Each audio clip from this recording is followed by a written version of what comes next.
Merci, Mo, pour cette belle présentation. Là, le bout comptable, me semble, au début, ça vient de me scier les jambes. Ça va mettre un défi additionnel à ma présentation. Je pense qu'en région, on voit trop petit. On est pris dans des secteurs industriels, secteur, évidemment, des ressources naturelles qui prend beaucoup de place, et on a de la difficulté à se détacher de ça. Comme si le passé était nécessairement garant du futur. Tout ça a un coût d'opportunité important. On se concentre sur ce qu'on connaît, puis pendant ce temps-là, il y a plein de choses qui nous filent entre les mains, plein d'opportunités qui nous filent entre les mains. On tue finalement collectivement des idées avant même d'avoir été en mesure d'en bénéficier. Pire, on tue des entrepreneurs dans l'œuf. Il faut se défaire de nos paradigmes.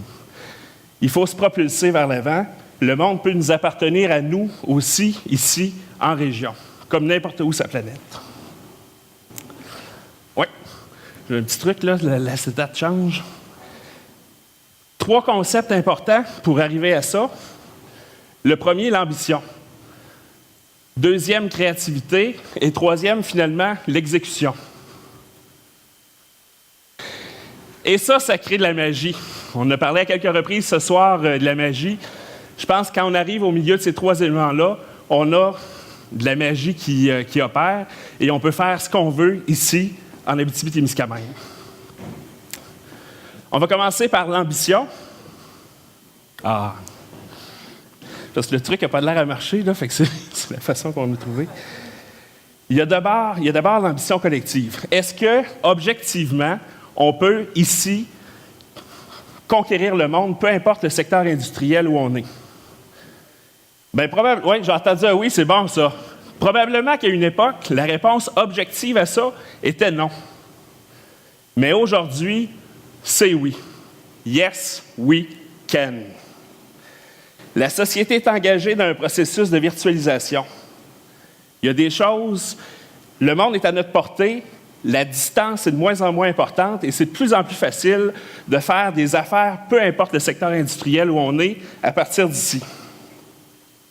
Nous, on a un paquet de clients, de fournisseurs qui sont partout sur la planète, puis même si on n'est pas en contact avec eux de façon physique, on est en relation d'affaires avec eux et c'est extraordinaire. On a des fournisseurs qui viennent de partout. Après, il y a l'ambition, cette fois-ci individuelle. Et ça dépend beaucoup de chaque individu.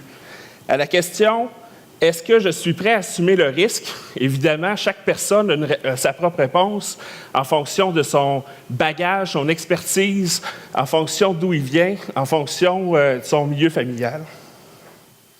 Mais je peux vous assurer une chose. Je peux vous assurer que si votre famille, si vos amis, si votre entourage, votre milieu professionnel vous supporte avec vos idées folles, bien, vous allez être capable de les réaliser. Puis il va y avoir plus d'entrepreneurs. Oui. Créativité. La créativité, pour moi, c'est le deuxième facteur. D'abord, pour avoir un succès, une idée intéressante, d'un point de vue affaires, il faut trouver une solution créative à un besoin qui est généralisé. Internet nous donne un fichu bon coup de pouce aujourd'hui pour faire ça. Avec Internet, on a accès à toute la même information en temps réel, peu importe où on est, qu'on soit ici, à New York ou à Shanghai. Mais maintenant, il faut y ajouter une dose de créativité. Même si on a une solution, si elle n'est pas créative, ça va être difficile. Et un défi important, comme adulte, on est pris dans nos paradigmes et il faut absolument sortir de ça pour arriver à être créatif. Puis là, je veux que vous vous rappeliez, tu sais, quand vous étiez enfant, que vous étiez couché dans votre lit le soir, là, tout ce qui vous passait dans la tête, tout ce qu'il y avait caché en dessous de votre lit ou dans le garde-robe. Puis moi, je me rappelle, là, puis là, c'est, je vous le dis, mais répétez-le pas. Jusqu'à l'âge de 13-14 ans, je me cachais les pieds en dessous de la couverte. Je faisais attention pour pas qu'il y ait un orteil qui dépasse. en me disant qu'il y avait peut-être quelque chose qui allait croquer dedans durant la nuit. Là, c'était fantastique, jusqu'à l'âge de 13-14 ans. Aujourd'hui, faire des blocs Lego, c'est même plus une activité créative. Ça se fait en 48 étapes. Mon gars adore faire des blocs Lego, puis là, on vient de lui montrer qu'il pouvait faire d'autres choses que de suivre les 48 étapes pour faire ce qu'il voulait avec ses blocs Lego. Le meilleur moyen que j'ai trouvé pour stimuler ma créativité, c'est d'accoler des concepts ensemble. Des concepts qui, à la base, n'ont absolument rien à voir. Je vous donne un exemple. J'ai rencontré un type qui a une chocolaterie et qui a pris un concept, finalement, vieux comme le monde, fondu au chocolat, canne de conserve, il a mis ça ensemble, puis boum, succès commercial. Troisième et dernier facteur, l'exécution.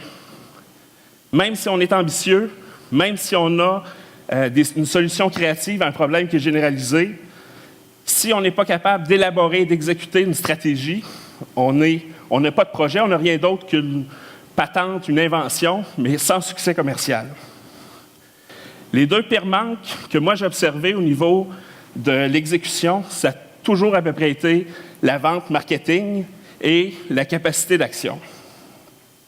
Pour l'aspect marketing, le coût et l'énergie que ça prend pour rendre un nouveau produit au marché est toujours sous-évalué dans tous les projets que j'ai vus, puis j'en ai vu. Travailler avec des partenaires stratégiques, ça m'apparaît la meilleure solution. Il faut s'associer avec du monde qui connaissent les marchés, qui sont capables de prendre votre produit puis le rentrer dans le marché. Pour une entreprise, au final, si elle n'est pas capable d'agir, si elle n'est pas dans l'action, elle ne sera pas capable de se développer, elle ne sera pas capable de passer à une autre étape. Et ça, on ne nous montre pas ça dans les écoles. Sans action, pas de résultat. Sans résultat, pas d'entreprise. Ouais, il n'y a même plus besoin. Il y a quelques personnes qui ont fait leur MBA dans le groupe ici, puis je vous montre un peu ce que moi j'avais de l'air quand je réfléchissais à un problème quand je suis sorti du MBA. J'avais développé une capacité vraiment extraordinaire. J'étais capable de prendre une problématique simple et de la rendre complexe. Quand tu sors du MBA, tu as plein d'outils, tu as appris plein de choses, puis tu veux toutes les utiliser. Fait que là, il y a une petite problématique simple, puis tu appliques tes choses. Puis là, Éric, ce bout-là, enregistre-le pas. J'ai un de mes partenaires d'affaires qui me dit toujours « Simon, tu analyses ben trop. Il faut que tu sois plus dans l'action. » Moi, je pense que lui analyse pas assez, mais ça, c'est une autre affaire. Ça, en passant, c'est un arbre décisionnel pour faire des toasts le matin. Aussi, la rigueur et la constance me paraissent comme essentielles dans l'exécution, que ce soit avec nos parents, nos amis, notre famille, dans le milieu des affaires, dans le milieu personnel. En conclusion, je pense qu'on est vraiment capable de conquérir le monde à partir d'ici. On a tout ce qu'il faut. Il s'agit juste d'être à la fois ambitieux, créatif et capable d'exécuter. Yes, we can. Merci.